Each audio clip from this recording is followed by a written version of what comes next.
name's Grant Hendricks. I'm a trooper with the Missouri State Highway Patrol. I'm at the site of Mariah West's accident. Mariah's vehicle traveled across this median and ended in striking the bridge that you can see behind me. When I got to the scene, her face was disfigured from sliding down the roadway. It's funny, the first thing I noticed about her was her shoes. Lying in the roadway in a large pool of blood, I noticed her shoes, and I thought, this is a young girl. That's the first thing I thought when I saw this. And at that point is when I noticed her cap and gown was still in her car. She was going to graduate the next day. It was just a really horrific scene, all because of a senseless text message.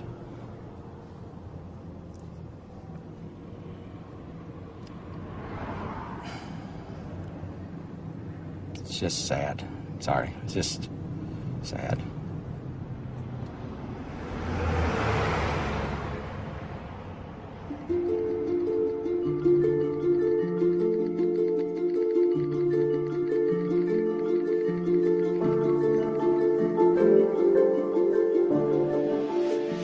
Ashley would text hundreds of messages every day. That was the way we kept in touch.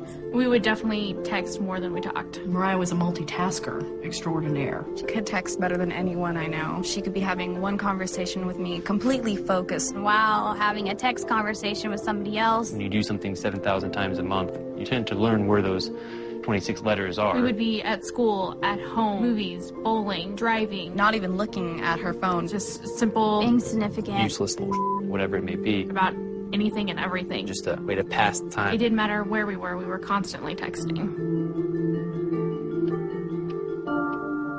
This is my sister. She was looking at my message that I had just sent her. When she looked up, she had clipped the median on the left-hand side of the road. Her truck flipped, and as it was flipping, she was actually ejected through the driver's side door, and she landed in the ditch about 300 feet from her truck. People will tell you over and over again, it's not your fault. But knowing that you were the person that she was talking to when she was killed.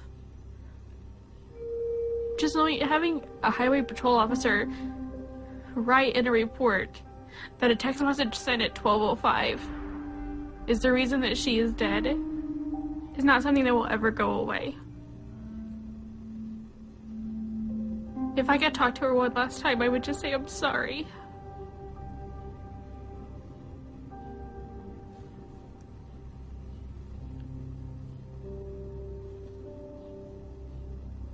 This is her cell phone that she used in the accident.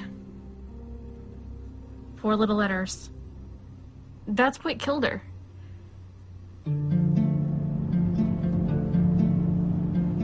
You never really think about it, but people associate drinking and driving as a dangerous thing. Your vision's impaired, your judgment's impaired. But if you look at texting and driving, your vision's not even there. You're not even looking at the road.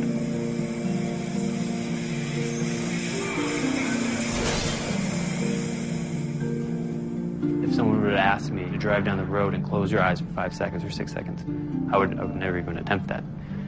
But then if someone asks, read this text message and respond to that in about the same length of time, well, that would be no problem. I'd done that numerous times in the past before this accident. I was on my way home. I had my girlfriend in the car, and I'm just reading a text message, responding. I was looking up every couple seconds or so, like I always did. And I just hear a loud scream next to me, and the next second I look up and I see a bicyclist crashing the windshield.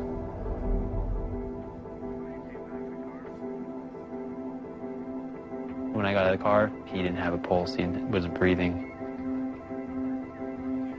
He wasn't alive. There are no words to describe the level of grief, the level of depression and self-hatred I was going through. My first year of college, I just remember one girl recognizing me and saying, oh, I remember hearing about you. you're that guy who hit the bicyclist because you were texting and driving. That was actually the day before I ended up going to the hospital for emotional problems. I sent one stupid, meaningless text, LOL, and killed the man.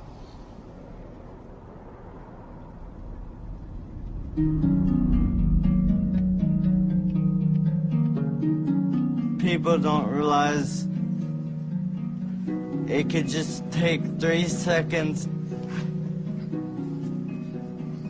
I was going to the movies and the car just went directly into a tree and it was a direct collision. I was the passenger. I collided with the tree on my right temple and I was declared dead on the scene 3 times. I used to be able to drive. I used to be able to go for walks. I used to be able to run around town by myself. I used to have a job. I was normal. And all this, I cannot do anymore because they had the text. This is the text message that changed my life forever.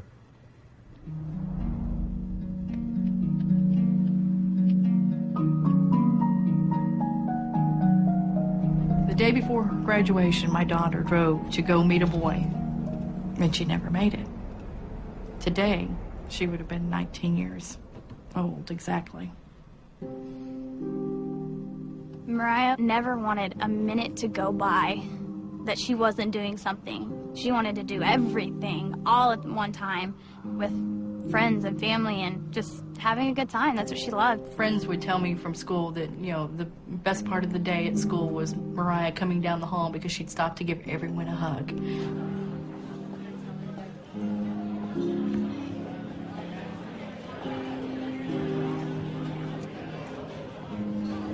Okay, guys, in honor of Mariah. Happy birthday to you. Happy birthday to you. Happy birthday, dear Mariah. She had met a guy who played baseball, and one evening she just spontaneously got in her car and said, "Hey, I'm gonna come watch his game." He was texting her to tell her directions of where she needed to go. And I guess she just looked away for too long. Where are you at, you know? Like that was it. One of her friends had no idea that she had been in an accident, so he kept texting. We ended up having to send him a text back to say, please stop. She's in critical condition in the hospital, and we don't know if she'll even make it. She always worked her magic, you know, and still to this day, without her being here, she's so much still a part of our lives every day. She was our sunshine. She really was.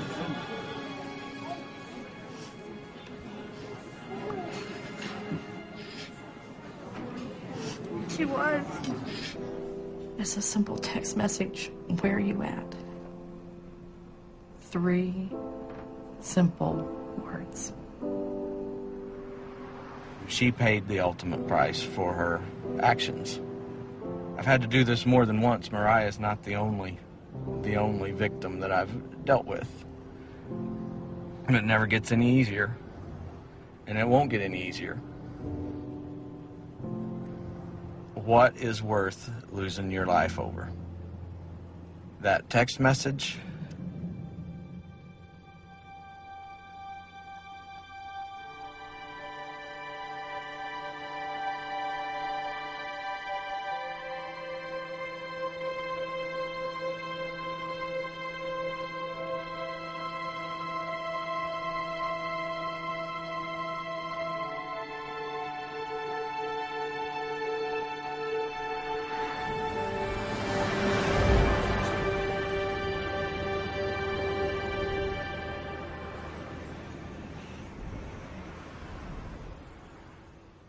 Thank you.